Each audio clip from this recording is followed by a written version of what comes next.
Is because of that stigma, it generally receives very little funding for research. Lung cancer kills more people annually than the next three cancers combined, which is breast, prostate, and colon cancer, and yet it receives less funding than any of those. In fact, there is a spending bill for defense in Congress right now that usually contains funding for lung cancer research. It still contains funding for breast cancer and other cancers, but the lung cancer money has been removed. There is a link on our Facebook page if you would like to contact your Congress people to tell them to put that funding back in. Last year, we were able to donate $22,000 to the ROS1 Research Fund.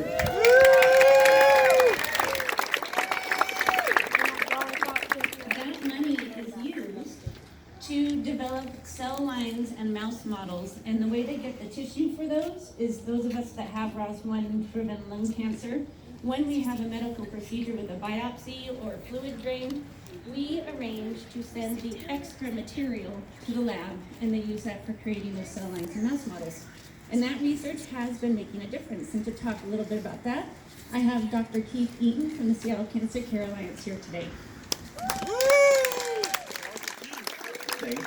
I'm honored to be here and honored to be Amy's doctor for the last 2 years. So, during my 15 years as a lung cancer doctor, there's been a lot of progress in lung cancer. There's been a new understanding of exactly who benefits from these treatments, which include chemotherapy, immunotherapy, and targeted drugs. Immunotherapy works by stimulating the patient's own immune system to fight cancers, and for some patients this has truly been a miracle. For other patients, they are found to have driver mutations such as ROS1, which can be targeted with special pills. Closer to my mouth. Okay.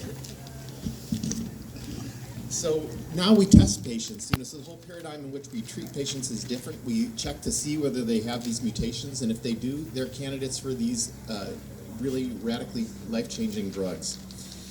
This ROS1 mutation is present only in 1 or 2% of patients with lung cancer. And so it's really crucial that we look for this. But as you might imagine, something that's that rare really needs a dedicated effort to focus research in that area. It could easily be overlooked if there weren't advocates such as Amy to help fund this area. And we've seen a lot of progress in this area. There's over 3 drugs now for this cancer. And the pace of progress has really been accelerated over previous decades because of investments in research. And there are different ways, as Amy to fund research. As Amy talked about, a lot of research depends on government funding, and pharma funding is a big source as well. But a third and a very important part are foundations, such as the Bani Adario Foundation, which will be the recipient of this money. And they can fund small seed projects that can turn into larger efforts.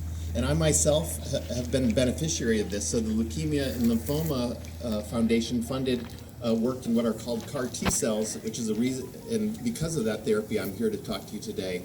So thank you all for being here and for supporting lung cancer research and Amy and her family, and thanks to Amy and all of her family and friends for putting this together.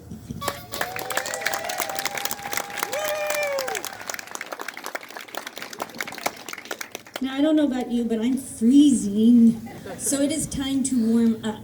And I have Melinda Webb from the YMCA. She's running over here. She's standing up on the hill, so you have a better chance of seeing her. If you will join her in our pre-race warm-up, we'll talk just shortly after she's done about how to stay safe on our trail, and then we'll get started.